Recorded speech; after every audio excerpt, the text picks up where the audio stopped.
Hello guys, welcome to Sumanth talks. అయితే Devara movie release అయిపోతుంది. So ఇదేంటంటే ప్రీమియర్స్ నుంచి వచ్చిన కొంత ఇన్ఫర్మేషన్ బేస్ చేసుకొని నేను ఈ వీడియో అయితే చేస్తున్నాను. సో ఆ రివ్యూ అనేది ప్రీమియర్ షో బేస్డ్ రివ్యూ అనమాట. ఇదేంటంటే ఫస్ట్ నేను ఇందులో స్టోరీ కానీ ఏం రివీల్ చేయను అనమాట, ఎందుకంటే అది మళ్ళీ ఎగ్జైట్మెంట్ అంతా పాడుపడుతుంది. సో ఇది మంచిది కాదు. జస్ట్ హైలైట్ మూమెంట్స్ ఏవైతే ఉంటాయో అది నేనైతే చెప్తాను. సో ఎవరికైనా స్కిప్ చేయాలనుకుంటే ఈ వీడియో స్కిప్ చేసేయండి. జస్ట్ తారక్ అన్న మీద ఉన్న అభిమానంతో నేను వీడియో చేస్తున్నాను అంతే. అయితే ఫస్ట్ సినిమా చాలా ఇంట్రెస్టింగ్గా, చాలా కొత్తగా, అసలు ఈ రోజు దాకా ఎప్పుడు మనం అలాంటి సినిమాని చూడలేదన్నమాట. అంటే రెగ్యులర్గా ఫాదర్ అండ్ సన్ ఆ స్టోరీ ఉంటుంది అని అనుకుంటాం, కానీ ఇందులో చాలా ఉన్నాయన్నమాట, చాలా ఆస్పెక్ట్స్ ఉన్నాయన్నమాట. అయితే తారక్ అన్న ఇందులో ఏ రకంగా ఉంటుందంటే చాలా కొత్తగా ఉంటుందన్నమాట. ఫస్ట్ థింగ్ వచ్చేసి ఫాదర్ రోల్ ఉంది కదా, ఆ రోల్ మాత్రం నెక్స్ట్ లెవెల్ చేశాడు తారక్ అన్న. మెయిన్ థింగ్ అసలు ఏ వర్కౌట్లు చేశాడో, అసలు ఎలా ప్రిపేర్ అయ్యాడో తెలియదు, కానీ చాలా మంచిగా అయితే ఆ ఫాదర్ క్యారెక్టర్ని కన్వే చేశాడు మనకి. అలాగే విలన్కి హీరోకి అంటే ఫాదర్ క్యారెక్టర్కి మధ్యలో ఉన్న కొన్ని సీన్లు అయితే మాత్రం నెక్స్ట్ లెవెల్, అసలు చాలా బాగుంది.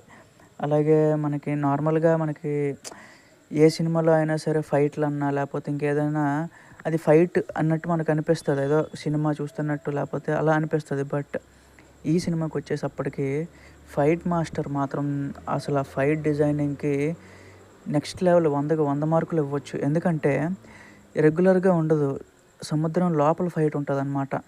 ఒక్కొక్క ఫైటు సొరచేపతో ఒక ఫైట్ ఉంటుంది, సొరచేప నుంచి తప్పించుకునే క్రమంలో అదొక ఫైట్. ఆ సీక్వెన్స్ అంతా కూడా చాలా బాగుంది. ఆ గ్రాఫిక్ వర్క్ అంతా కూడా హాలీవుడ్ రేంజ్లో మనకి చూపించారనమాట.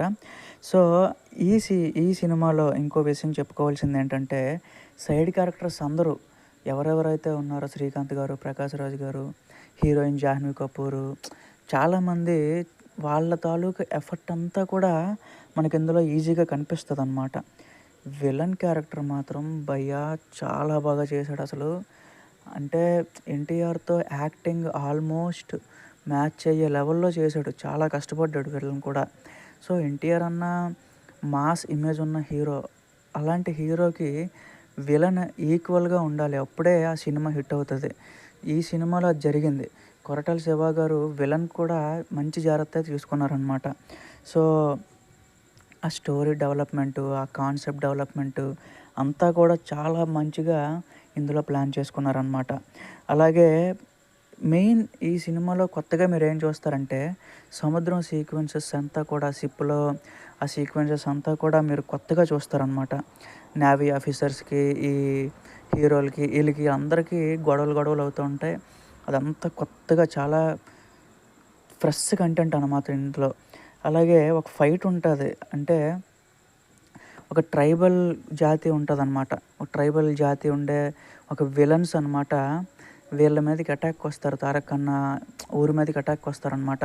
తారక్ అన్న వాళ్ళని ఎలా ఎదుర్కొన్నాడు, ఊర్లోకి రాకుండా ఎలా ఆపాడు అనేది ఒక ఫైట్ సీక్వెన్స్ ఉంటుంది భయ్య, మ్యాడ్ అంతే. ఇంకా నిజంగా థియేటర్లో ఇంకా ఎవ్వరు కూర్చోరేమో సీన్లో నాకు తెలిసి. చాలా బాగా డిజైన్ చేశారు ఆ ఫైట్ మాత్రం. ఒక ట్రైబల్ ఫైట్ ఉంటుంది, గుర్తుపెట్టుకోండి. నెక్స్ట్ ఆల్మోస్ట్ ఎక్కువగా సినిమాలో 80% వరకు సముద్రం ఒడ్డులో, అలాగే సముద్రంలోనే షూట్ చేశారు. ఎందుకంటే మనకు ఆ ఫీల్ రావాలి. ఇదంతా కూడా ఒక మనిషి సముద్రంలో ఎన్ని మనకు తెలియకుండా జరుగుతూ ఉంటాయి అని చెప్పి చూపించే స్టోరీ అన్నమాట. అలాగే తారక్ అన్న ఎమోషనల్ సీన్స్లో అయితే ఇంకా ప్రాణం పెట్టేశాడు. మనం ఆల్రెడీ త్రిబుల్ ఆర్లో చూసాం, దానికి మించి ఇందులో ఉందన్నమాట. Thank you guys.